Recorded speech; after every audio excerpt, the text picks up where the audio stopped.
Solo llamo la atención sobre el hecho de que usted cree que los pobres son genéticamente diferentes. Sí. Desde hace un siglo más, los expertos saben que las diferencias en la inteligencia de las personas son en gran medida hereditarias. Cuando calculas el coeficiente general de inteligencia, los hombres por término medio consiguen un coeficiente de inteligencia superior en 3,5 o 4 puntos al de las mujeres. El mismo Rushton admite que eso es muy poco, pero dice que eso explicaría por qué encontramos tan pocas mujeres en puestos de responsabilidad.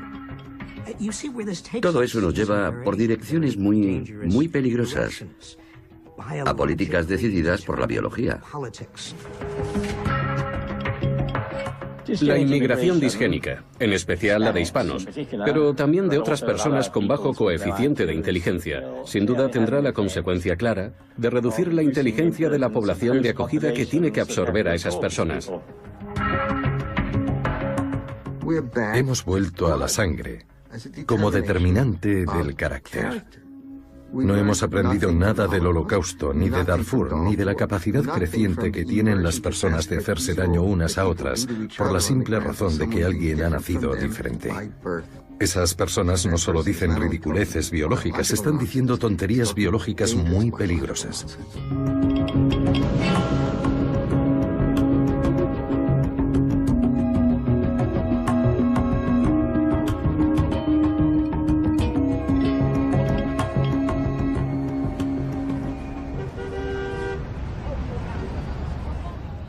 Existe la firme creencia de que las diferencias sociales entre ricos y pobres, entre la inteligencia de las personas, que todo está en los genes. Que es lo interno lo que determina todo, no lo externo. Lo externo es algo que tú haces con la política o la sociedad, pero la biología es interna. Esa es la idea por la que el gen lo determina todo, porque el gen es algo interno. Creo que es importante desmentir el mito del gen, que el gen es una falsa creencia que nos hace creer que los genes hacen de todo, cualquier cosa, y que son los responsables de todo lo que hacemos y todo lo que nos pasa en nuestra vida. Un nuevo estudio afirma que la variación genética es la responsable de la infidelidad o de la conducta promiscua. ¿Es usted liberal o conservador? En cualquier caso, pudo haber nacido predispuesto a ser una cosa o la otra. Según vuestros genes, sois una pareja extremadamente compatible en el aspecto sexual. ¿Hay algo en su ADN Os hemos examinado en busca del gen de la guerra. que les causa la ira? Y estos son los resultados. ¿Cree que los científicos han encontrado el llamado gen del crimen? El gen del cine de terror. El gen de Dios. Podría existir el gen del terrorismo. No hay evidencias de que exista ningún gen para todo eso. Y la biología molecular se ha convertido en una religión, en el sentido de que la gente la acepta sin cuestionarla. Y la gente que investiga al más alto nivel son sus profetas. Y cuando dicen algo, tú tienes que creer lo que los profetas o sus discípulos te dicen.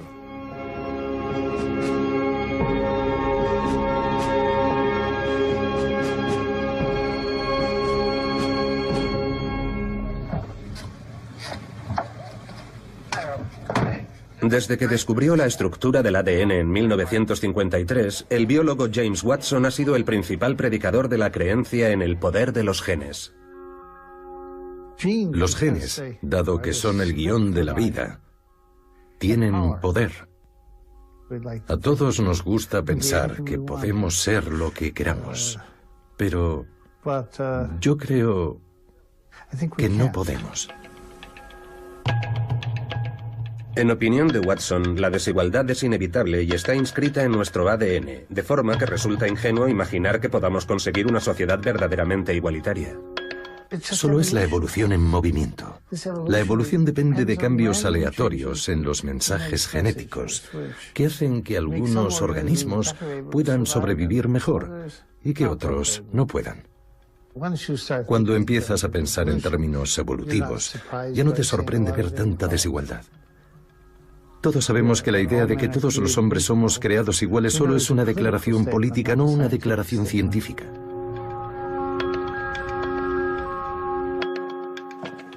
El biólogo Edward Wilson comparte la visión de Watson.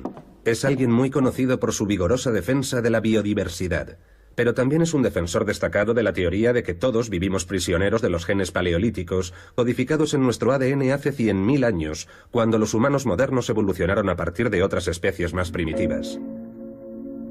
Wilson cree que existen barreras biológicas para crear una sociedad más igualitaria, porque estamos dirigidos inconscientemente por los genes que nos predisponen a la agresión, el tribalismo, la dominación masculina y otras conductas.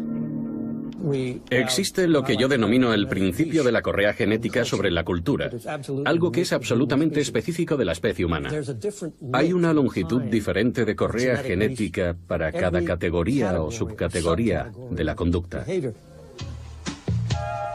Observando a través de la lente de la biología, Wilson describe cómo los hombres desarrollaron su naturaleza humana. Inicialmente los hombres eran cazadores, evolucionaron para ser agresivos y siguen siendo agresivos por naturaleza. Los hombres están dirigidos para multiplicar sus genes y no son monógamos por naturaleza. Ellos evolucionaron para pensar de forma analítica y es más probable que hagan trabajos relacionados con los negocios, la política o la ciencia que las mujeres. Las hembras humanas están programadas genéticamente para poseer instintos maternales y han desarrollado estrategias para conseguir y conservar a los machos. Son por naturaleza dóciles y fieles a amas de casa. Aunque las mujeres poseen una capacidad verbal superior, sus cerebros están menos equipados para pensar analíticamente, lo que les permite realizar tareas domésticas repetitivas. Para Wilson, nuestro pasado evolutivo sigue acompañándonos, viviendo en patrones de conducta específicos que están determinados por nuestros genes. Edward Wilson escribió que incluso con una educación idéntica y las mismas oportunidades para acceder a cualquier profesión, existen muchas probabilidades de que los hombres sigan desempeñando un papel desproporcionado en la vida política, en los negocios y en la ciencia. Todo eso es algo muy importante para justificar la ideología. Si crees que todas esas características son, para empezar, universales y después que están en los genes, entonces te verás obligado a decir que debemos tener una sociedad como la que tenemos ahora. Y eso destruye cualquier pregunta sobre la moralidad política para cambiar las cosas y también destruye la idea de que podemos cambiarlas, de forma que tiene una importancia tremenda. Larry Summers, presidente de Harvard, ha lanzado la idea de que en lo que concierne a las matemáticas y la ciencia, podría existir una diferencia innata entre hombres y mujeres. En 2005, cuando era rector de Harvard, Larry Summers desató la polémica con una conferencia en la que sugirió que la biología era la principal causa de la ausencia de mujeres en los puestos de responsabilidad en nuestra sociedad. Él dijo, voy a contaros por qué no hay ninguna mujer en un puesto del máximo nivel, no solo en el mundo académico, también en la medicina, el derecho, los negocios. No hay mujeres en puestos del máximo nivel. Nancy Hopkins, por entonces profesora en Harvard, decidió abandonar la conferencia de Summers. Pocos años antes había ayudado a demostrar que los prejuicios contra las mujeres impedían que progresaran profesionalmente en el Instituto Tecnológico de Massachusetts, lo que obligó a esta universidad a procurar una mayor igualdad. Así que no resulta extraño que se enfadara al escuchar al rector de la Universidad de Harvard. Esas actitudes tienen consecuencias reales en el lugar de trabajo y perjudican a las personas. Y como líder de los estudiantes, él debería animar a los alumnos a alcanzar el máximo nivel y no hacerles creer que nunca podrán alcanzarlo porque carecen de las aptitudes necesarias. Yo creo que las opiniones de Larry Summers son probablemente correctas y que su gran error fue pedir disculpas por ellas. No, no, en absoluto. Vale. Aunque algunos científicos respaldaron a Watson en su defensa de Summers, muchos otros, como el antropólogo Agustín Fuentes, han demostrado que sus afirmaciones no son científicas. El problema es que a menudo la gente confunde el género con lo que nosotros denominamos sexo, ¿cierto? Sexo es un término biológico, el género es una realidad histórica, política y social muy compleja. La pregunta es, ¿cómo justificamos la desigualdad por razones de género? ¿Cómo podemos entender la historia del derecho al voto? ¿O la capacidad de aparecer en público o no?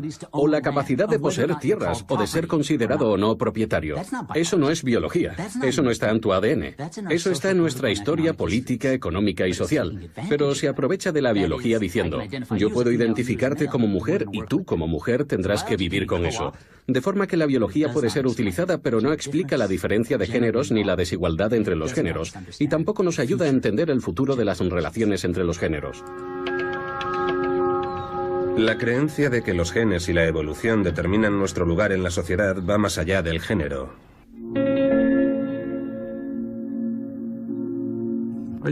¿Está diciendo en serio que la clase baja podría estar determinada genéticamente? Genéticamente determinada es un término demasiado fuerte. Usted ha dicho, si la pobreza está determinada genéticamente, es evidente que la población por debajo de la línea de la pobreza de Estados Unidos tendría una configuración de su material genético relevante, significativamente diferente de la configuración de la población situada por encima de la línea de la pobreza. Eso es prácticamente una certeza.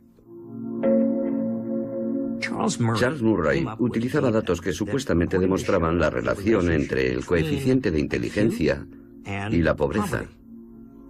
El coeficiente de inteligencia se convirtió en una especie de símbolo de la inteligencia natural, innata, intrínseca. Tu predisposición genética, tu legado genético. Y hay algo fatalista y determinista en todo ello. A menos que poseas el tipo de capacidades que te permiten obtener una buena puntuación en un test de inteligencia, nunca serás un abogado de primera, o un buen médico, o un buen profesor, y no podrás destacar en muchas cosas en la sociedad. Algunos críticos, como el psicólogo Jay Joseph, llevan muchos años estudiando esas afirmaciones sobre el coeficiente intelectual. Jay Joseph está convencido de que los test de inteligencia refutan por completo las conclusiones de Murray. Los diseñadores de test podrían crear el tipo de test que quisieran.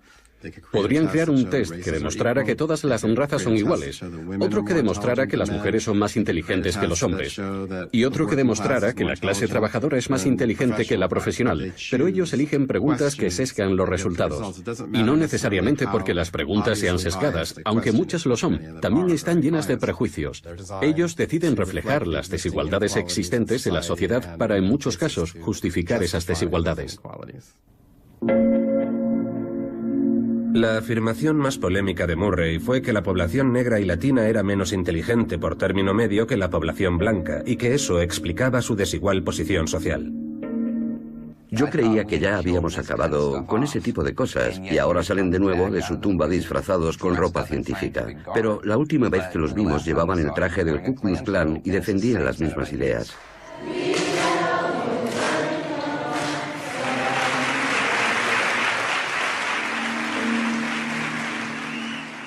No acepto ninguno de los datos que ellos presentan.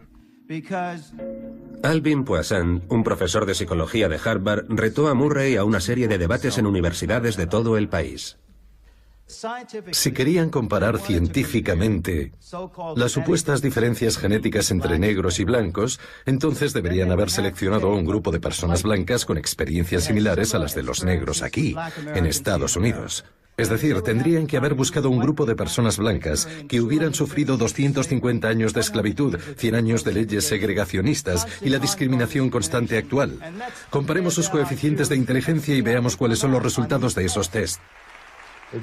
Si le dices a la gente una y otra vez que son inferiores, algunos terminarán creyéndoselo y comportándose en consecuencia. La causa de que te sientas inferior no es innata ni genética, solo se debe a los mensajes que la sociedad te envía, de muchas formas, abiertas y muy sutiles. Más de 20 años después de la publicación de The Bell Curve, las afirmaciones pseudocientíficas sobre el coeficiente intelectual y las razas siguen generando controversias. El Museo de Ciencias de Londres ha cancelado una conferencia de un genetista premio Nobel debido a sus comentarios acerca de la raza y la inteligencia. El doctor James Watson afirma, citamos, «Soy intrínsecamente pesimista acerca del futuro de África, porque todas nuestras políticas sociales se basan en el hecho de que su inteligencia es igual a la nuestra, mientras que todas las pruebas dicen que no es así». Aunque él cree que todos somos iguales, citamos, «La gente que trata con empleados negros sabe que eso no es verdad». ¿Que si el coeficiente de inteligencia negro es inferior? Sí, seguramente eso es un hecho, ¿de acuerdo? Opiniones como las de Watson nunca se han basado en la ciencia, pero aún quedan en peor lugar a la luz de las evidencias que confirman que en primer lugar no existen lo que llamamos razas, grupos diferenciados biológicamente entre los que establecer comparaciones. No existe una definición genética de blanco o de negro, o de asiático o de latino. Es imposible identificar un gen. una secuencia de ADN o cualquier otro elemento que esté siempre presente en ninguna de esas poblaciones. Existe una tradición profundamente arraigada de pensar que existen diferentes categorías de humanos y de que esas categorías tienen algún tipo de base biológica, pero eso es erróneo. Hay decenas de miles de poblaciones. La variación biológica es enorme entre los humanos y no se puede agrupar en razas. Bien, cuando reconoces que no existe una base biológica de la raza, que la raza es una realidad social, política e histórica, y que no está respaldada por la biología, entonces te ves atrapado en un dilema moral, porque existen desigualdades que no están causadas por razones biológicas, o haces algo al respecto o finges ignorarlas y no haces nada. La raza, la pobreza, el coeficiente de inteligencia y la genética se unieron en un hecho sorprendente, la crisis nacional por envenenamiento por plomo. Algunos padres demandaron a la industria por el devastador impacto que una neurotoxina tuvo sobre sus hijos. Es mucho lo que estaba en juego. La industria, para evitar un precedente que la hiciera responsable de miles de millones en indemnizaciones y gastos de limpieza, culpó a las jóvenes víctimas afirmando que tenían malos genes. Mi bufete lleva varias décadas representando a niños que fueron víctimas de envenenamiento por plomo. Y ni una sola vez hasta el día de hoy, la industria ha dado absolutamente ningún paso por retirar la pintura de hogares en los que aún hay niños viviendo, donde nuestros hijos siguen envenenándose. Y tal como reconocieron en 1957, esos niños podrían morir o sufrir daños cerebrales irreversibles. Steven nació en Milwaukee en junio de 1990. Durante los 3 primeros años de su vida ingirió pintura con plomo en su casa, lo que le provocó un envenenamiento tan grave que tuvo que ser hospitalizado. A pesar de los tratamientos médicos, Steven sufría daños cerebrales irreversibles. Carol, su madre, decidió emprender acciones legales contra los responsables. Carol luchó por ese caso. Ella quería que la industria de los pigmentos con plomo pagara lo que le había hecho a su hijo, no solo porque amaba a su hijo, sino también porque le preocupaban todos los demás niños que esos fabricantes habían envenenado.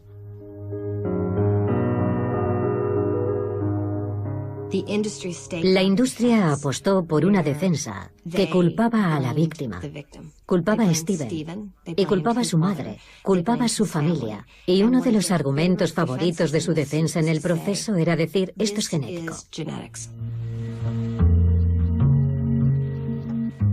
Doctora Heaven, ¿admite que usted no es neuróloga?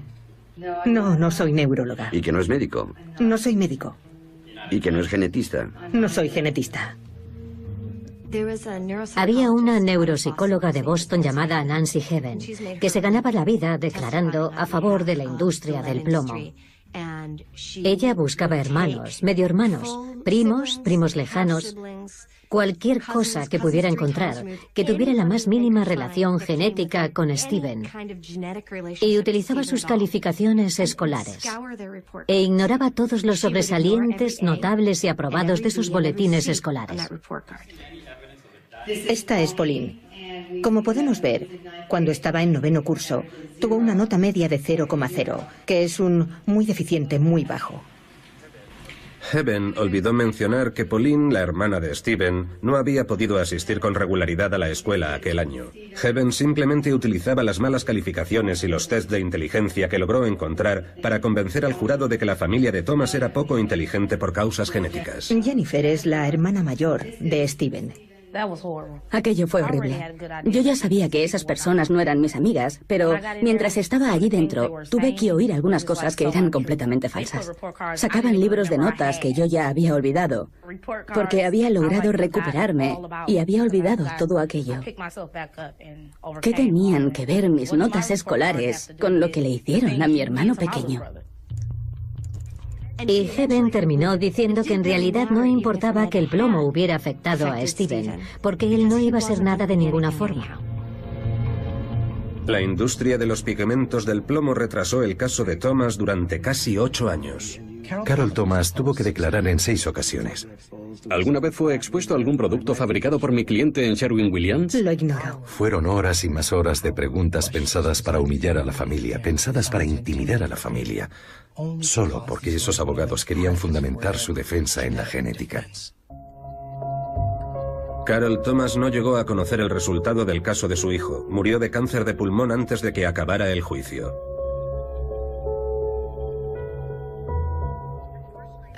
Lamentablemente, al final, aquella falsa excusa genética que se inventó la defensa condicionó al jurado.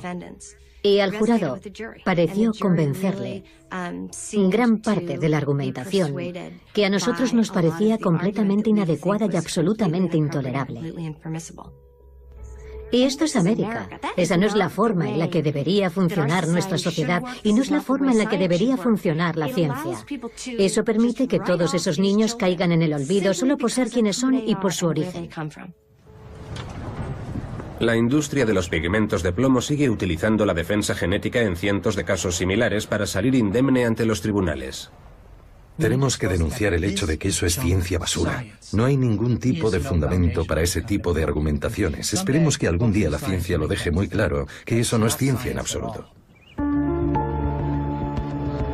Mientras continúan las defensas genéticas y el determinismo genético señala a grupos de nuestra comunidad como biológicamente inferiores, muchos científicos dicen que la clave para crear una sociedad más igualitaria reside en la eugenesia, la mejora de la población humana a través de una mejor selección y de la ingeniería genética. Dicen que la única forma de cambiar el mundo es cambiando los genes.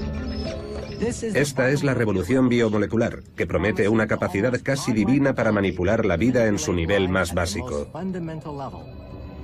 Nos permitirá cambiar nuestra herencia genética y potenciar nuestras capacidades, e incluso dirigir la evolución de la humanidad.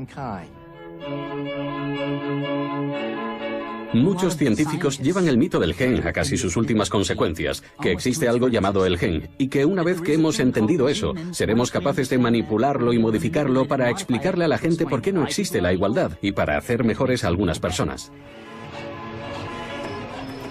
Existe un 10% inferior que tiene verdaderas dificultades incluso en la escuela primaria. ¿Cuál es la causa de eso? Algunos dicen que es la pobreza y cosas así, pero probablemente no lo sea. Y bien, yo quisiera descartarlo. Yo quiero ayudar a ese 10% inferior.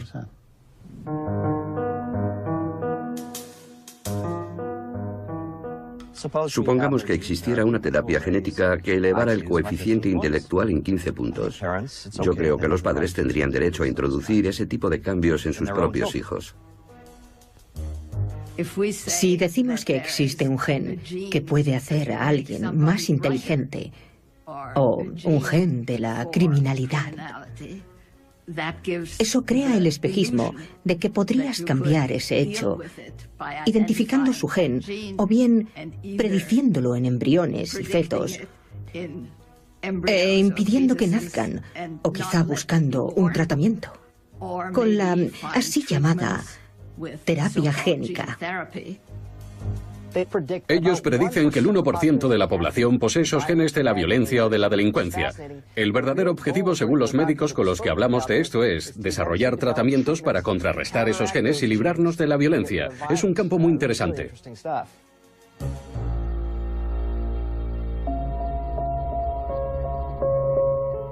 No existe ninguna tecnología que permita a los científicos manipular genéticamente nuestra personalidad ni controlar la evolución.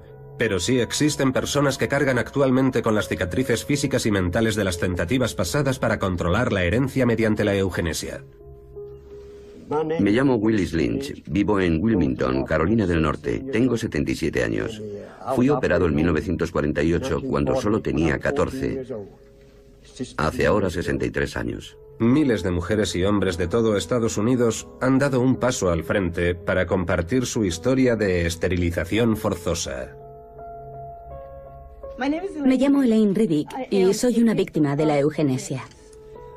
El estado de Carolina del Norte esterilizó a Elaine Riddick Jesse en 1968, cuando tenía 14 años. Era una práctica considerada como una solución para la pobreza y era legal a nivel estatal. La junta de eugenesia estaba formada por 5 hombres sentados alrededor de una mesa. Por supuesto, todos eran hombres blancos. Estaban sentados alrededor de esa mesa y ponían una señal en el documento. Cualquier persona a la que un trabajador social hubiera considerado torpe, atrasada o con algún problema, ese trabajador social entraba y decía: quiero que se esterilice a esta persona, y ¡bum!, ponían un sello y se acabó. Después, a comienzos de los años 70, la administración Nixon envió una circular a cientos de clínicas de planificación familiar de todo el país, informando de que existían fondos federales disponibles para cubrir los costes de la esterilización de aquellas personas que no pudieran permitírselo. Las personas que nosotros llamamos de nuestra clase controlan sus poblaciones. La gente que no controla sus familias es gente que no debería tener hijos. La circular se hizo pública durante la visita de la demanda interpuesta en nombre de 2 chicas de 14 y 12 años que fueron esterilizadas en secreto en una clínica de Montgomery, Alabama. Los padres demandaron a la administración Nixon porque nunca reguló la normativa para que las clínicas se aseguraran de que los pacientes fueran informados plenamente acerca del procedimiento, dieran su consentimiento y no fueran coaccionados. Hablo del saqueo y genocidio de los pueblos indios de América. Hablo de sus mujeres. Un 42% fueron esterilizadas entre 1971 y 1975, y no hubo ni una lágrima de indignación por ellas en todo el país. El tribunal del distrito competente en el caso Relf concluyó que durante los años de la administración Nixon fueron esterilizadas casi 400.000 personas pobres sin haber sido informadas plenamente. El juez dijo que había evidencias de que un número indefinido de personas habían sido coaccionadas para someterse a la operación bajo amenaza de perder los subsidios federales, y muchas otras fueron esterilizadas sin su conocimiento. Realmente fue una práctica eugenésica porque aquellas clínicas no vieron nada malo en controlar la tasa de natalidad de las personas que consideraban una carga para la sociedad. Así de simple. Todo quedaba en manos de las enfermeras y los médicos, y eran ellos los que decidían quiénes podían tener hijos y quiénes no. Yo quiero saber quién demonios le dio a esas personas el derecho a decidir acerca de ese tipo de cosas sobre otro ser humano. La eugenesia tiene una larga historia en Estados Unidos que se remonta a los inicios del siglo XX. Los crímenes cometidos en el nombre del gen se basaban en la creencia pseudocientífica de que la biología determina quiénes somos. Pero rara vez se cuenta esa parte de la historia porque cuestiona el concepto mismo de gen y revela que durante más de un siglo ese concepto nunca fue nada más que una fantasía de la imaginación colectiva.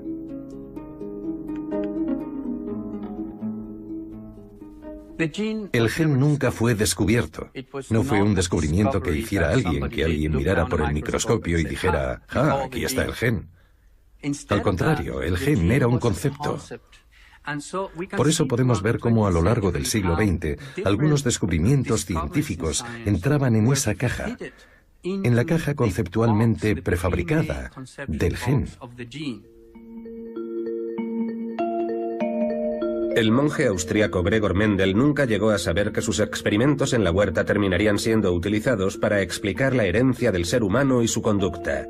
Su trabajo con guisantes le convenció de que las plantas transmitían elementos biológicos específicos de una generación a la siguiente de una forma predecible matemáticamente, y que algunos caracteres, como el color de una flor, no podían alterarse cambiando su entorno.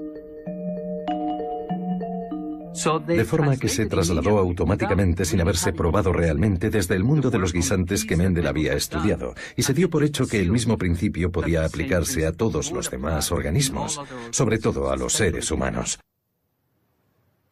Eso te permite separar cualquier cosa biológica de cualquier cosa llamada medioambiental, de tal manera que todos nacemos con un libro de instrucciones sobre lo que vamos a ser.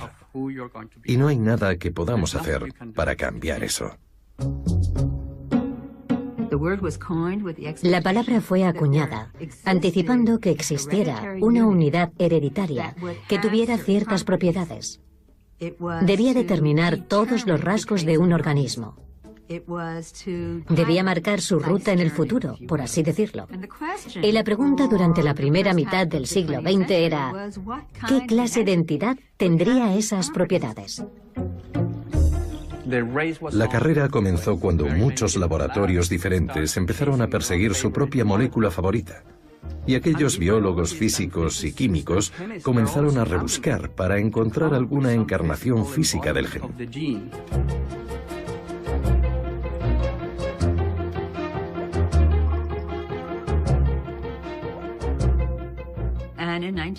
Y en el año 1953, cuando Watson y Crick identificaron la doble hélice, apareció un candidato.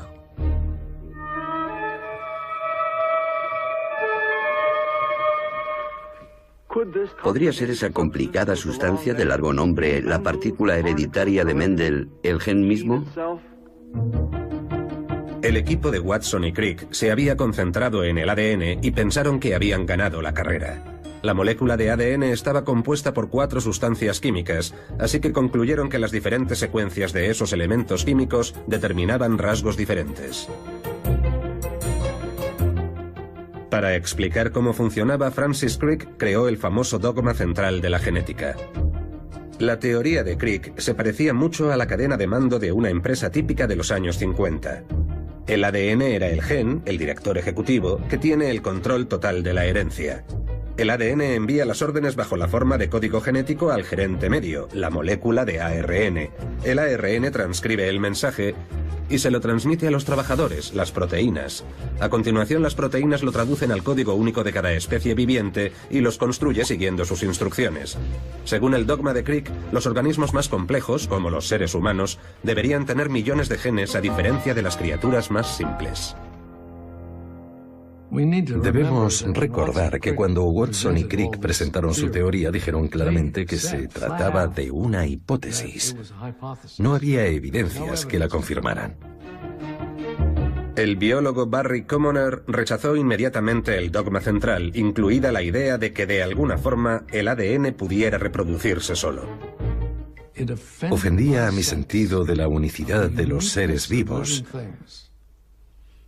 porque en ese trabajo se insistía en que algo absolutamente muerto, una sustancia química, era la fuente de la singularidad de la vida. Esa idea de una doble hélice mágica que encajaba perfectamente con la idea de que en nuestro interior existe una unidad biológica, que hay una cosa ahí dentro, que yo le paso a mis hijos, que tú pasas a tus hijos, y que eso es algo identificable y conocible como una sola entidad, y que esa entidad es el ADN. No es así, pero es una metáfora muy potente y una historia realmente buena.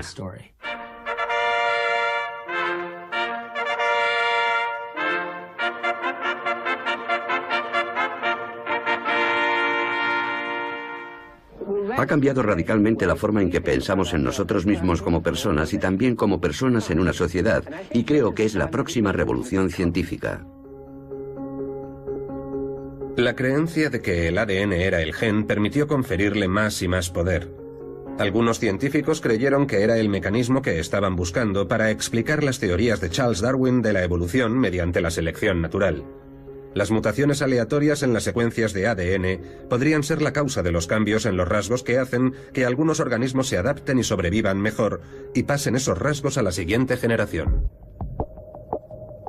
A mediados de los años 80, el concepto del gen alcanzó la cúspide de su poder cuando Richard Dawkins, el autor del libro éxito de ventas El gen egoísta, presentó su teoría. Tanto el ser humano como el resto de los seres vivos solo son vehículos temporales, robots controlados en cuerpo y alma por los genes que los han construido. Yo quería presentar ante los ojos del lector la imagen del organismo, incluido el nuestro, como una máquina de transmitir los genes. He intentado cambiar el foco desde la idea del organismo como agente de la vida hasta el replicador inmortal, porque esa era y es la lógica de la selección natural. Pero la idea del ADN como la de un gen todopoderoso fue severamente cuestionada por los científicos cuando estos descubrieron que solo el 2% de una molécula está relacionado con la creación de proteínas. La mayor parte del ADN no parecía tener ninguna función concreta, de forma que se referían al 98% restante como ADN basura. ¿Cómo solo el 2% de una molécula podía contener las instrucciones de la vida? El descubrimiento llegó en un momento inoportuno. Las universidades y laboratorios del gobierno se habían vuelto moleculares y gastaban millones en la investigación del ADN. El rápido desarrollo de la tecnología de la secuenciación puso las bases para el sueño genético supremo: elaborar un mapa de la totalidad del ADN humano, basura incluida. El proyecto Genoma Humano. Ubicar los 100.000 genes que componen las instrucciones de la humanidad. El proyecto Genoma, en su esfuerzo por identificar los 100.000 genes que hacen de nosotros lo que somos... El Dr. Francis Collins era el director y coordinador de miles de universidades y laboratorios del gobierno que participaban en el proyecto.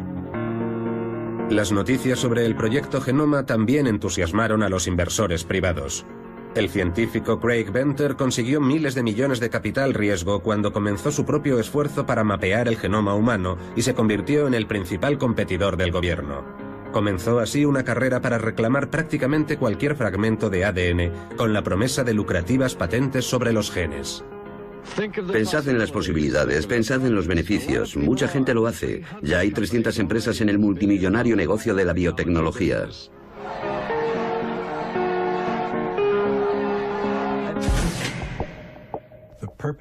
El propósito del proyecto era conocerlo todo acerca de la estructura genética humana y, en consecuencia, saberlo todo sobre la salud.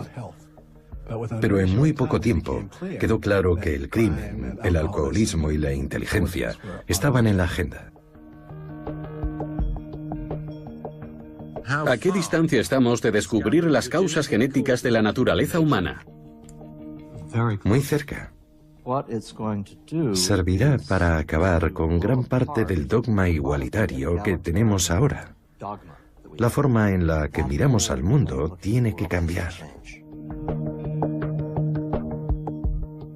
Para mí es muy aleccionador y asombroso que hayamos conseguido ver los primeros atisbos de nuestro libro de instrucciones, antes solo conocido por Dios.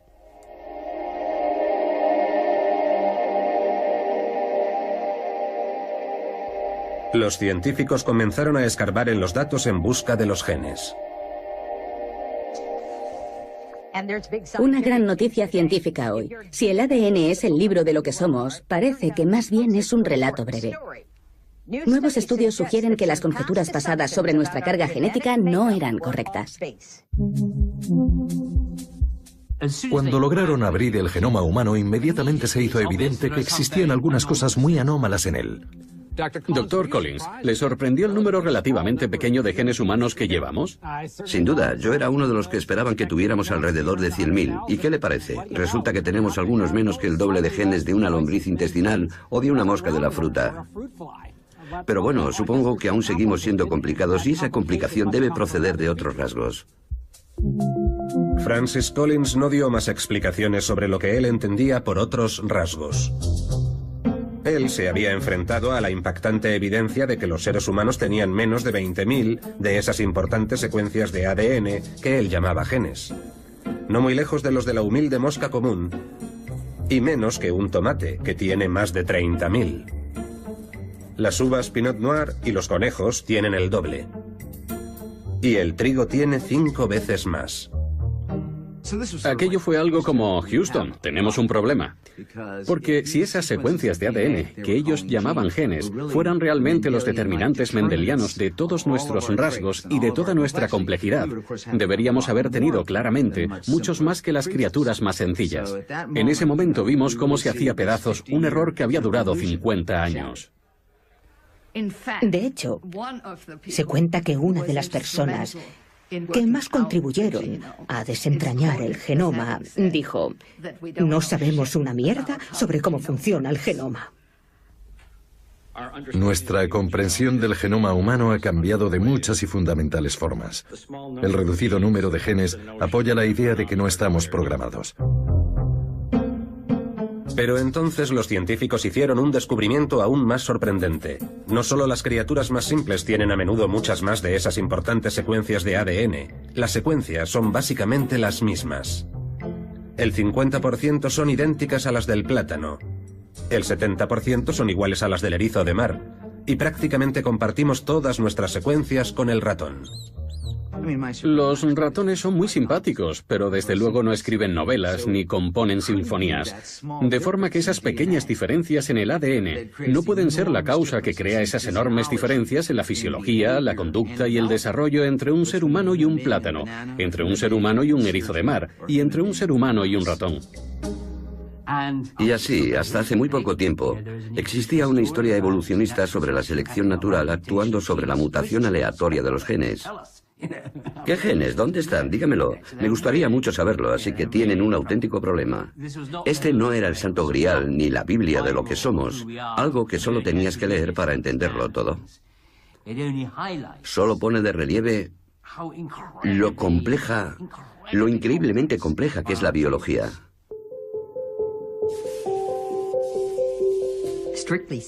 Estrictamente hablando, el ADN no actúa en absoluto. El ADN es inerte. El ADN es algo sobre lo que hay que actuar. No se autorreplica. Tiene que ser desenroscado para que pueda expresarse. Hay millares de agentes en su entorno que operan sobre esa célula casi pasiva y muy estable de ADN. Lo más emocionante acerca del momento actual de la biología es que contemplando la célula como un sistema en el que hay muchos actores y muchos componentes, el ADN es un actor absolutamente esencial, pero no es el director de la orquesta ni es toda la orquesta, solo es un componente. El ADN no contiene las poderosas capacidades que los científicos imaginaron para el gen, pero es una importante molécula de la célula que nuestros cuerpos usan en sus funciones biológicas. El ADN también puede ser contemplado como una especie de huella dactilar genética. Las personas que han sido condenadas erróneamente por un crimen pueden ser exoneradas y a menudo podemos encajar las piezas de nuestro ADN con la de los miembros de nuestra familia. Pero el ADN no determina nuestros rasgos. A pesar de las noticias constantes en los medios durante muchos años de que se había descubierto el gen o los genes de la inteligencia o de la personalidad, esos resultados no se han confirmado.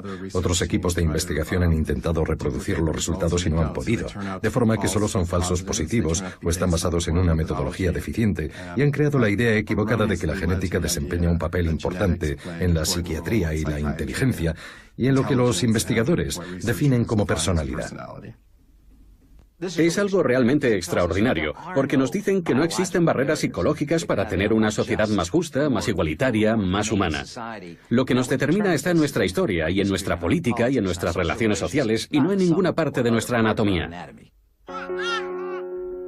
Eso tiene implicaciones enormes, enormes en la economía política. Eso indica que si tienes una historia infantil correcta, si tienes la sociedad correcta, la gente progresará. Durante mucho tiempo, personas como Charles Murray expusieron su visión de por qué la sociedad es como es y el proyecto Genoma Humano ha demostrado que se equivocaban.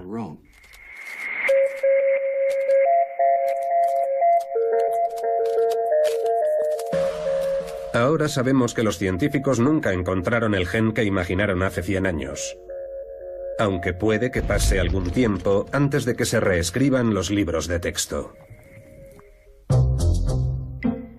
Un solo gen puede predecir las capacidades atléticas de su hijo. En los años posteriores a las revelaciones del proyecto Genoma, los medios siguieron informando con entusiasmo sobre descubrimientos genéticos no probados. Entre bambalinas, los científicos reconocían que su paradigma estaba en peligro. ¿Qué es un gen hoy? Yo creo que un gen es como el arte, ¿vale? Depende de tu interpretación. Si le preguntas a 10 personas, todas darán una respuesta diferente. Si intentas hacer el trabajo del diccionario Webster, entonces tienes un problema. Pero siguen igual. Gastan decenas de miles de millones de dólares buscando genes. Siguen hablando de hacer el bebé perfecto y de que quizás en un futuro no muy lejano, mediante la ingeniería genética se pueda controlar realmente la evolución de la raza humana. En el futuro podría ser posible crear un genio musical, un velocista, un jugador de béisbol, un Einstein.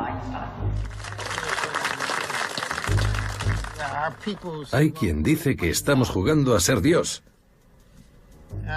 Y bueno, yo tengo una pregunta directa que hacerles. Si no jugamos a ser Dios nosotros, ¿quién lo hará? La desaparición del gen claramente no ha sido suficiente para disuadir a Watson y a otros de la fantasía de jugar a ser Dios. Y no ha impedido el resurgimiento de peligrosas ideas que tuvieron un papel determinante durante los tiempos de la eugenesia. Esas ideas, que eran ideas ridículas y que eran ideas desacreditadas de hace un siglo, vuelven a estar en boga.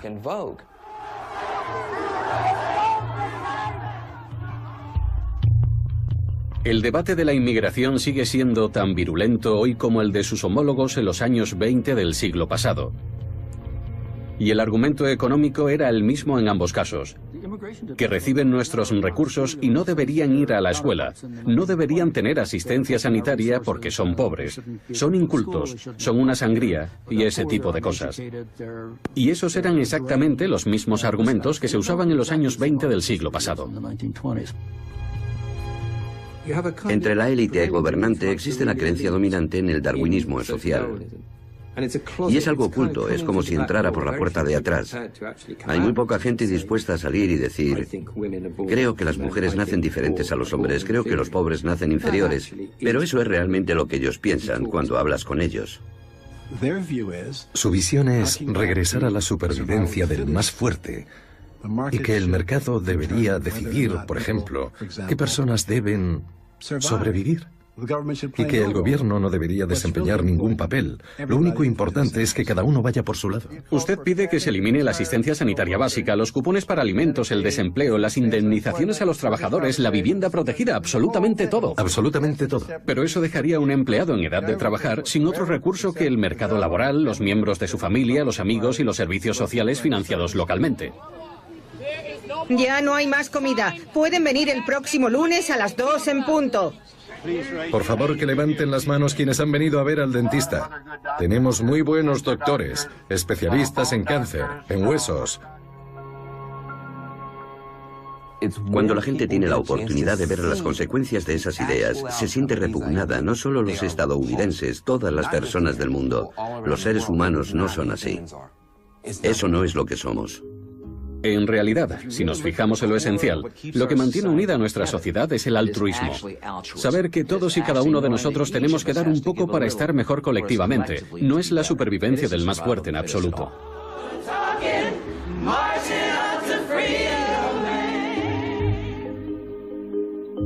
Cada vez existe una mayor conciencia acerca de lo que se ha hecho en el nombre del gen. Y muchos científicos exploran la compleja e interrelacionada realidad de nuestras experiencias vitales y de nuestra biología.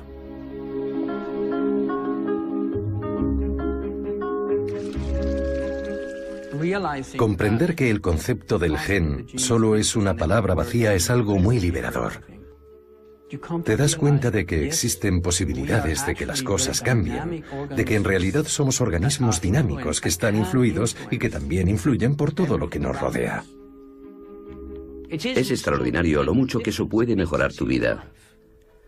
De repente se convierte en otro tipo de vida, adquiere otro color. Y en cierto sentido, se convierte en algo mucho más interesante, mucho más fascinante.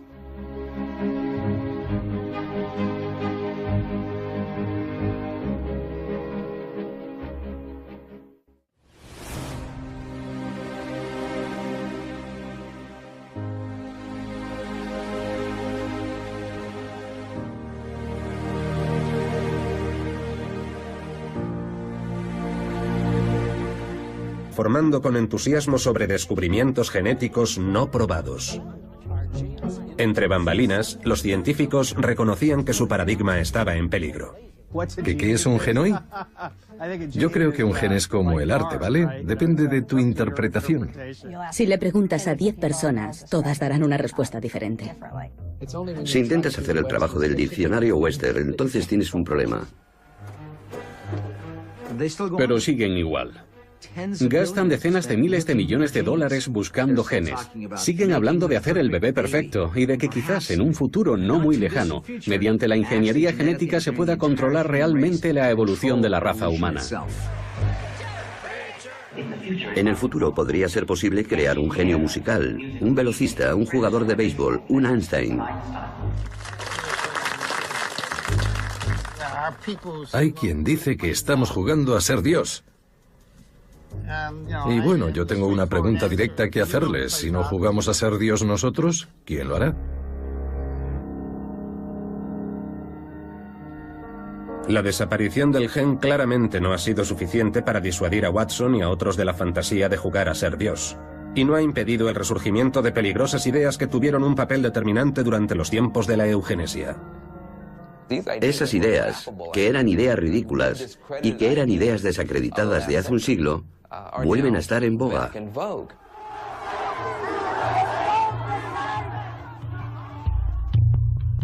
El debate de la inmigración sigue siendo tan virulento hoy como el de sus homólogos en los años 20 del siglo pasado. Y el argumento económico era el mismo en ambos casos, que reciben nuestros recursos y no deberían ir a la escuela, no deberían tener asistencia sanitaria porque son pobres, son incultos, son una sangría y ese tipo de cosas. Y esos eran exactamente los mismos argumentos que se usaban en los años 20 del siglo pasado.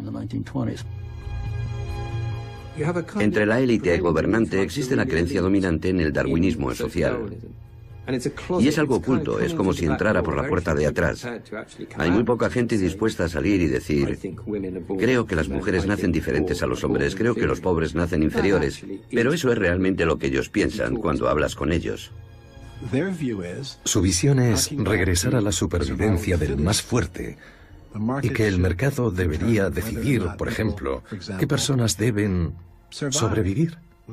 Y que el gobierno no debería desempeñar ningún papel. Lo único importante es que cada uno vaya por su lado. Usted pide que se elimine la asistencia sanitaria básica, los cupones para alimentos, el desempleo, las indemnizaciones a los trabajadores, la vivienda protegida, absolutamente todo. Absolutamente todo. Pero eso dejaría a un empleado en edad de trabajar sin otro recurso que el mercado laboral, los miembros de su familia, los amigos y los servicios.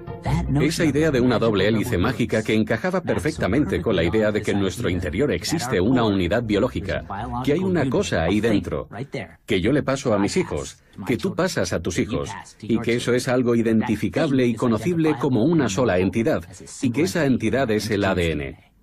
No es así, pero es una metáfora muy potente y una historia realmente buena.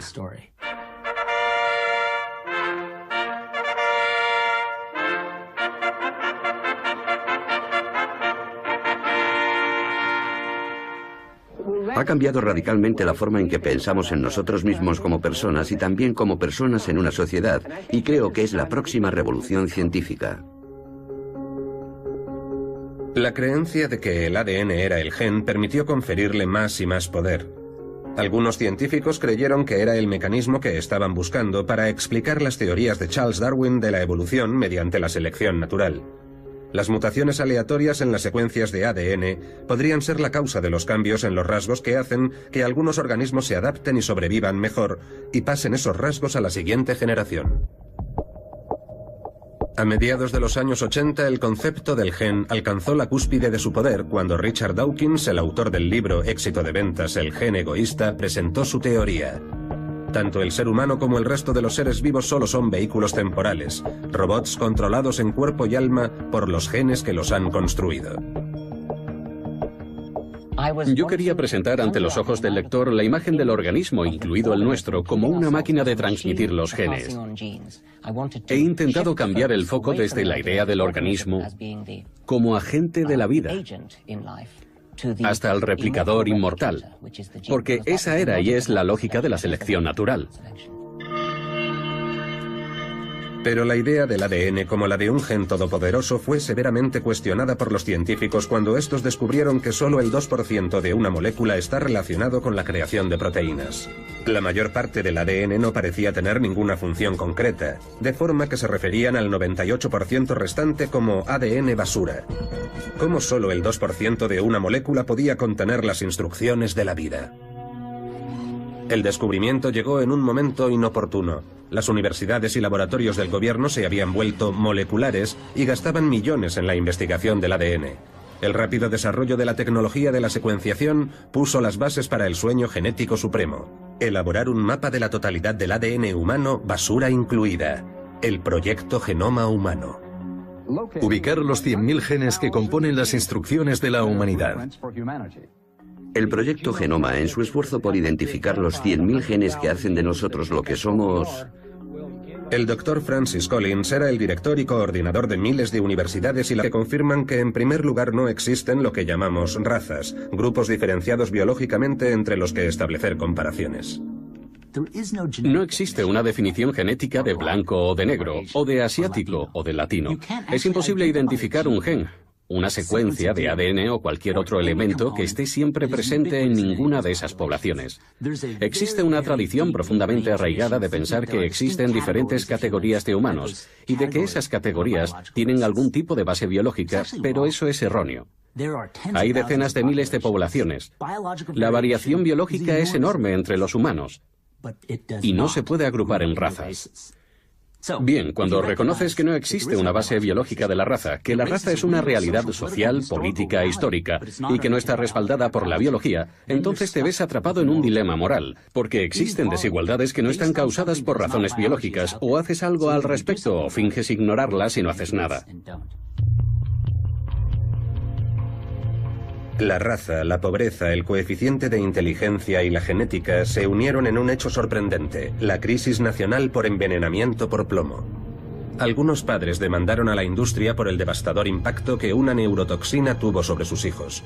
Es mucho lo que estaba en juego. La industria, para evitar un precedente que la hiciera responsable de miles de millones en indemnizaciones y gastos de limpieza, culpó a las jóvenes víctimas afirmando que tenían malos genes. Mi bufete lleva varias décadas representando a niños que fueron víctimas de envenenamiento por plomo. Y ni una sola vez hasta el día de hoy, la industria ha dado absolutamente ningún paso por retirar la pintura de hogares en los que aún hay niños viviendo, donde nuestros hijos siguen envenenándose. Y tal como reconocieron en 1957, esos niños podrían morir o sufrir daños cerebrales irreversibles. Steven nació en Milwaukee en junio de 1990. Durante los 3 primeros años de su vida ingirió pintura con plomo en su casa, lo que le provocó un envenenamiento tan grave que tuvo que ser hospitalizado. A pesar de los tratamientos médicos, Steven sufría daños cerebrales irreversibles. Carol, su madre, decidió emprender acciones legales contra los responsables. Carol luchó por ese caso. Ella quería que la industria de los pigmentos con plomo pagara lo que le había hecho a su hijo, no solo porque amaba a su hijo, sino también porque le preocupaban todos los demás niños que esos fabricantes habían envenenado.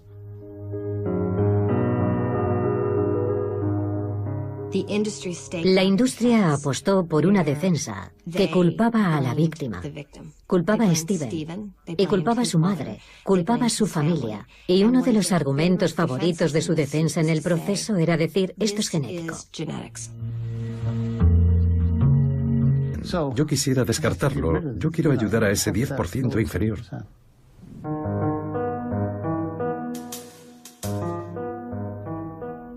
Supongamos que existiera una terapia genética que elevara el coeficiente intelectual en 15 puntos. Yo creo que los padres tendrían derecho a introducir ese tipo de cambios en sus propios hijos. Si decimos que existe un gen que puede hacer a alguien más inteligente, o un gen de la criminalidad, eso crea el espejismo de que podrías cambiar ese hecho, identificando su gen, o bien prediciéndolo en embriones y fetos, e impidiendo que nazcan, o quizá buscando un tratamiento, con la así llamada terapia génica. Ellos predicen que el 1% de la población posee esos genes de la violencia o de la delincuencia. El verdadero objetivo, según los médicos con los que hablamos de esto, es desarrollar tratamientos para contrarrestar esos genes y librarnos de la violencia. Es un campo muy interesante.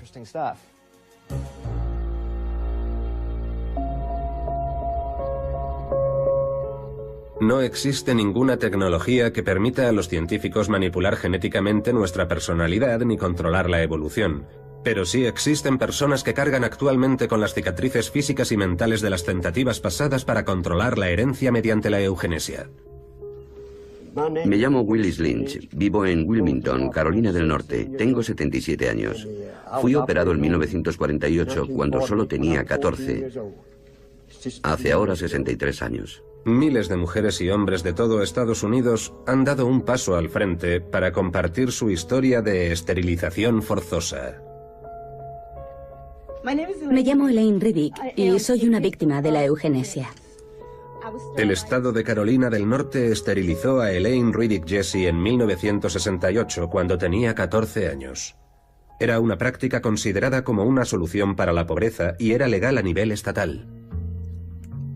La junta de eugenesia estaba formada por 5 hombres sentados alrededor de una mesa. Por supuesto, todos eran hombres blancos. Estaban sentados alrededor de esa mesa y ponían una señal en el documento. Cualquier persona a la que un trabajador social hubiera considerado torpe, atrasada o con algún problema, ese trabajador social entraba y decía: quiero que se esterilice a esta persona. Y ¡bum!, ponían un sello y se acabó. Después, a comienzos de los años 70, la administración Nixon envió una circular a cientos de clínicas de planificación familiar de todo el país, informando de que existían fondos federales disponibles para cubrir los costes de la esterilización de aquellas personas que no pudieran permitírselo. Las personas que nosotros llamamos de nuestra clase controlan sus poblaciones. La gente... Por direcciones muy peligrosas, a políticas decididas por la biología. La inmigración disgénica, en especial la de hispanos, pero también de otras personas con bajo coeficiente de inteligencia, sin duda tendrá la consecuencia clara de reducir la inteligencia de la población de acogida que tiene que absorber a esas personas. Hemos vuelto a la sangre como determinante del carácter. No hemos aprendido nada del Holocausto, ni de Darfur, ni de la capacidad creciente que tienen las personas de hacerse daño unas a otras por la simple razón de que alguien ha nacido diferente. Esas personas no solo dicen ridiculeces biológicas, están diciendo tonterías biológicas muy peligrosas.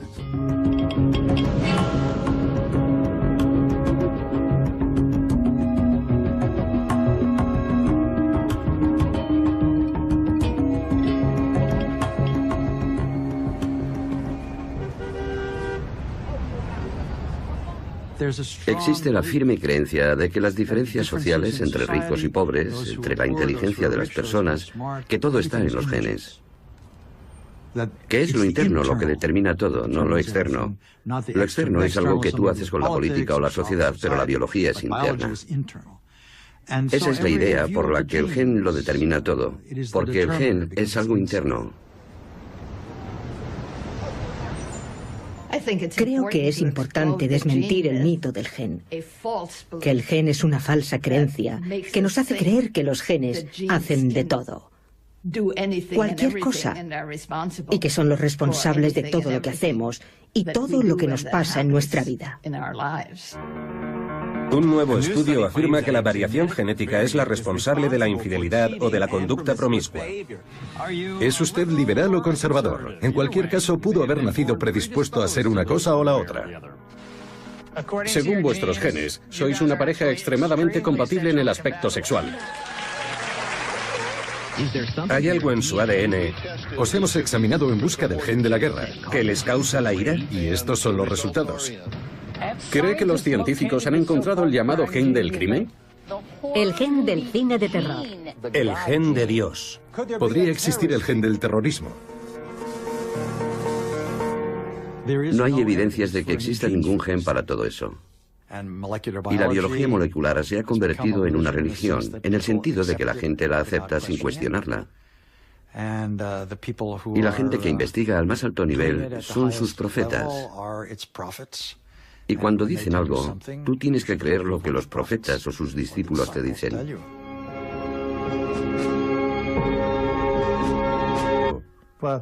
Yo creo que no podemos. En opinión de Watson, la desigualdad es inevitable y está inscrita en nuestro ADN, de forma que resulta ingenuo imaginar que podamos conseguir una sociedad verdaderamente igualitaria. Solo es la evolución en movimiento. La evolución depende de cambios aleatorios en los mensajes genéticos que hacen que algunos organismos puedan sobrevivir mejor y que otros no puedan. Cuando empiezas a pensar en términos evolutivos, ya no te sorprende ver tanta desigualdad. Todos sabemos que la idea de que todos los hombres somos creados iguales solo es una declaración política, no una declaración científica.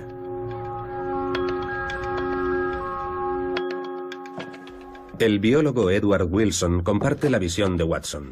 Es alguien muy conocido por su vigorosa defensa de la biodiversidad, pero también es un defensor destacado de la teoría de que todos vivimos prisioneros de los genes paleolíticos, codificados en nuestro ADN hace 100.000 años, cuando los humanos modernos evolucionaron a partir de otras especies más primitivas. Wilson cree que existen barreras biológicas para crear una sociedad más igualitaria porque estamos dirigidos inconscientemente por los genes que nos predisponen a la agresión, el tribalismo, la dominación masculina y otras conductas. Existe lo que yo denomino el principio de la correa genética sobre la cultura, algo que es absolutamente específico de la especie humana. Hay una longitud diferente de correa genética para cada categoría o subcategoría de la conducta. Observando a través de la lente de la biología, Wilson describe cómo los hombres desarrollaron su naturaleza humana. Inicialmente los hombres eran cazadores, evolucionaron para ser agresivos y siguen siendo agresivos por naturaleza. Los hombres están dirigidos para multiplicar sus genes y no son monógamos por naturaleza. Ellos evolucionaron para pensar de forma analítica y es más probable que hagan trabajos relacionados con los negocios, la política o la ciencia que las mujeres. Las hembras humanas están programadas genéticamente para poseer instintos maternales y han desarrollado estrategias para conseguir y conservar a los machos. Son por naturaleza dóciles y fieles amas de casa. Aunque las mujeres poseen una capacidad verbal superior, sus cerebros están menos equipados para pensar analíticamente, lo que les permite realizar tareas domésticas repetitivas.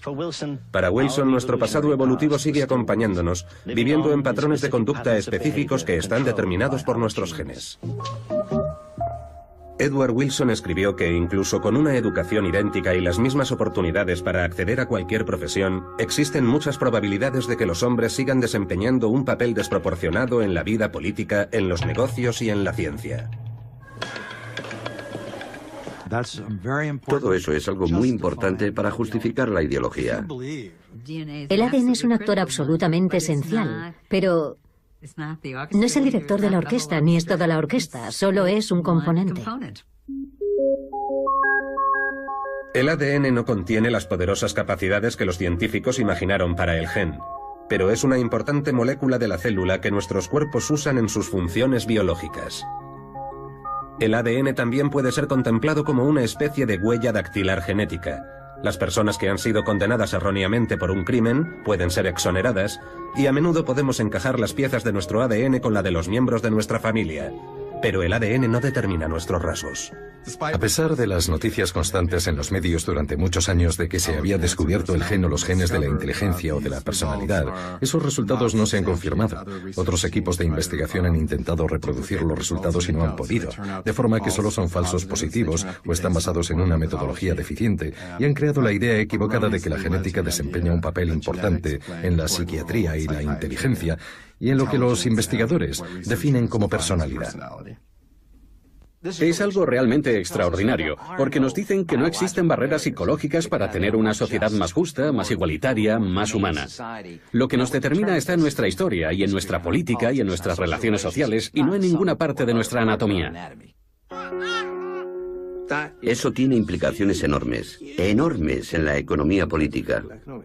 Eso indica que si tienes una historia infantil correcta, si tienes la sociedad correcta, la gente progresará. Durante mucho tiempo, personas como Charles Murray expusieron su visión de por qué la sociedad es como es y el proyecto Genoma Humano ha demostrado que se equivocaban.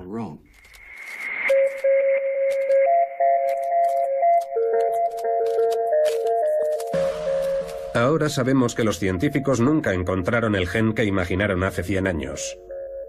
Aunque puede que pase algún tiempo antes de que se reescriban los libros de texto. Un solo gen puede predecir las capacidades atléticas de su hijo. En los años posteriores a las revelaciones del proyecto Genoma, los medios siguieron informando con entusiasmo sobre descubrimientos genéticos no probados. Entre bambalinas, los científicos reconocían que su paradigma estaba en peligro. ¿Qué es un gen hoy? Yo creo que un gen es como el arte, ¿vale? Depende de tu interpretación. Si le preguntas a 10 personas, todas darán una respuesta diferente. Si intentas hacer el trabajo del diccionario Webster, entonces tienes un problema. Pero siguen igual. Gastan decenas de miles de millones de dólares buscando genes. Siguen hablando de hacer el bebé perfecto y de que quizás en un futuro no muy lejano, mediante la ingeniería genética se pueda controlar verbal superior, sus cerebros están menos equipados para pensar analíticamente, lo que les permite realizar tareas domésticas repetitivas.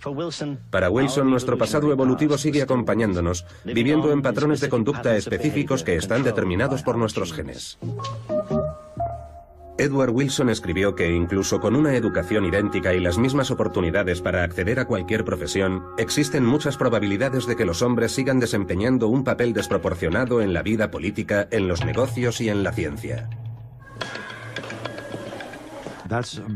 Todo eso es algo muy importante para justificar la ideología. Si crees que todas esas características son, para empezar, universales y después que están en los genes, entonces te verás obligado a decir que debemos tener una sociedad como la que tenemos ahora. Y eso destruye cualquier pregunta sobre la moralidad política para cambiar las cosas y también destruye la idea de que podemos cambiarlas, de forma que tiene una importancia tremenda.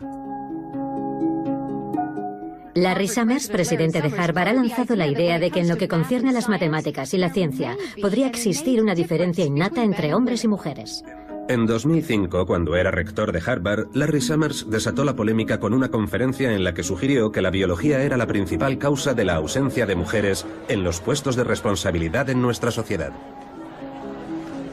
Él dijo, voy a contaros por qué no hay ninguna mujer en un puesto del máximo nivel, no solo en el mundo académico, también en la medicina, el derecho, los negocios. No hay mujeres en puestos del máximo nivel. Nancy Hopkins, por entonces profesora en Harvard, decidió abandonar la conferencia de Summers. Pocos años antes había ayudado a demostrar que los prejuicios contra las mujeres impedían que progresaran profesionalmente en el Instituto Tecnológico de Massachusetts, lo que obligó a esta universidad a procurar una mayor igualdad. Así que no resulta extraño que se enfadara al escuchar al rector de la Universidad de Harvard. Esas actitudes tienen consecuencias reales en el lugar de trabajo y perjudican a las personas. Y como líder de los estudiantes, él debería animar a los alumnos a alcanzar el máximo nivel y no hacerles creer que nunca podrán alcanzarlo porque carecen de las aptitudes necesarias. Yo creo que las opiniones de Larry Summers son probablemente correctas y que su gran error fue pedir disculpas por ellas. No, no, en absoluto. Vale. Aunque algunos científicos respaldaron a Watson en su defensa de Summers, muchos otros, como el antropólogo Agustín Fuentes, han demostrado que sus afirmaciones no son científicas. El problema es que a menudo la gente confunde el género con lo que nosotros denominamos sexo, ¿cierto? Sexo es un término biológico, el género es una realidad histórica, política y social muy compleja. La pregunta es, ¿cómo justificamos la desigualdad por razones de género? ¿Cómo podemos entender la historia del derecho al voto? ¿O la capacidad de aparecer en público o no? ¿O la capacidad de poseer tierras o de ser considerado o no propietario? Eso no es biología. Eso no está en tu ADN. Eso está en nuestra... Para mí es muy aleccionador y asombroso que hayamos conseguido ver los primeros atisbos de nuestro libro de instrucciones, antes solo conocido por Dios.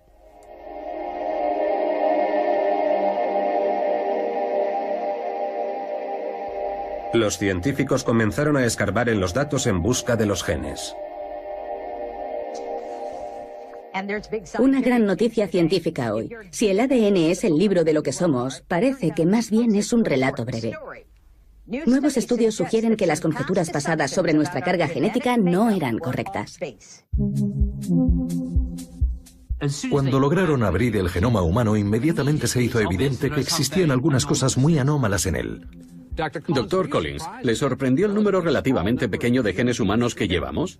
Sin duda, yo era uno de los que esperaban que tuviéramos alrededor de 100.000. ¿Y qué le parece? Resulta que tenemos algunos menos que el doble de genes de una lombriz intestinal o de una mosca de la fruta.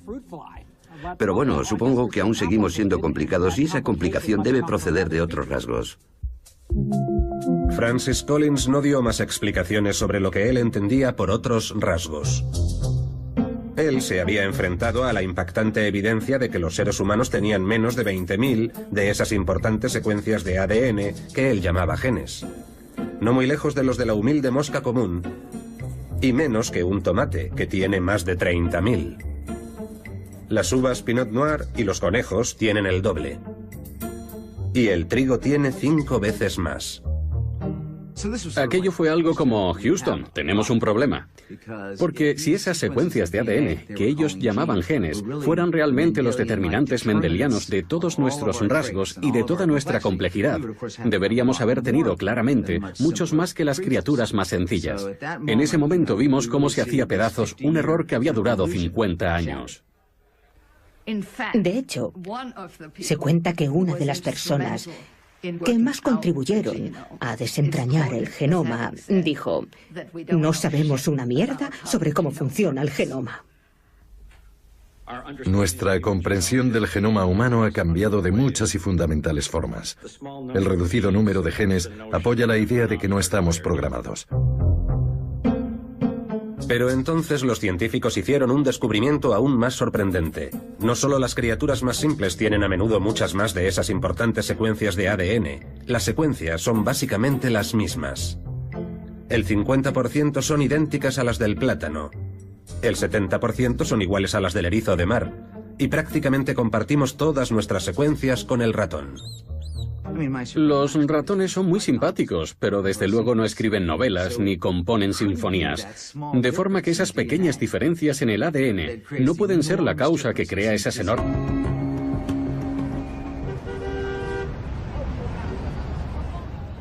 Existe la firme creencia de que las diferencias sociales entre ricos y pobres, entre la inteligencia de las personas, que todo está en los genes. Que es lo interno lo que determina todo, no lo externo. Lo externo es algo que tú haces con la política o la sociedad, pero la biología es interna.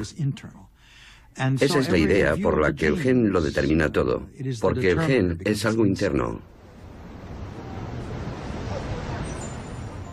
Creo que es importante desmentir el mito del gen, que el gen es una falsa creencia que nos hace creer que los genes hacen de todo, cualquier cosa, y que son los responsables de todo lo que hacemos y todo lo que nos pasa en nuestra vida.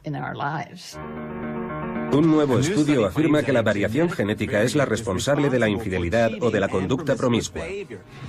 ¿Es usted liberal o conservador? En cualquier caso, pudo haber nacido predispuesto a ser una cosa o la otra. Según vuestros genes, sois una pareja extremadamente compatible en el aspecto sexual.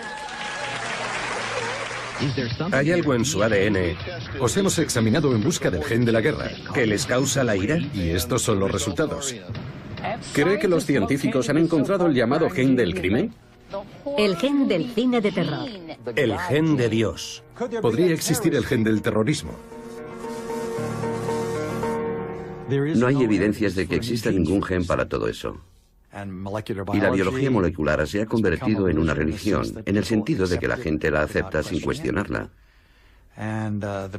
Y la gente que investiga al más alto nivel son sus profetas. Y cuando dicen algo, tú tienes que creer lo que los profetas o sus discípulos te dicen.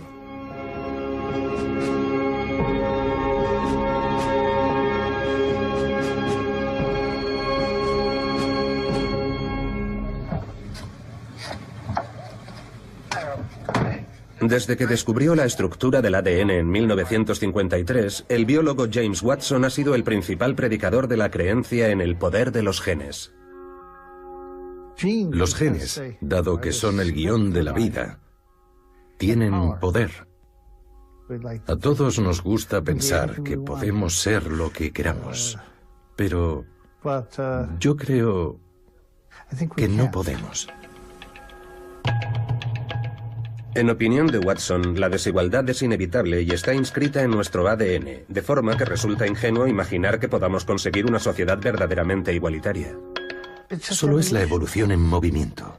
La evolución depende de cambios aleatorios en los mensajes genéticos que hacen que algunos organismos puedan sobrevivir mejor y que, si querían comparar científicamente las supuestas diferencias genéticas entre negros y blancos, entonces deberían haber seleccionado a un grupo de personas blancas con experiencias similares a las de los negros aquí, en Estados Unidos. Es decir, tendrían que haber buscado un grupo de personas blancas que hubieran sufrido 250 años de esclavitud, 100 años de leyes segregacionistas y la discriminación constante actual. Comparemos sus coeficientes de inteligencia y veamos cuáles son los resultados de esos test. Si le dices a la gente una y otra vez que son inferiores, algunos terminarán creyéndoselo y comportándose en consecuencia.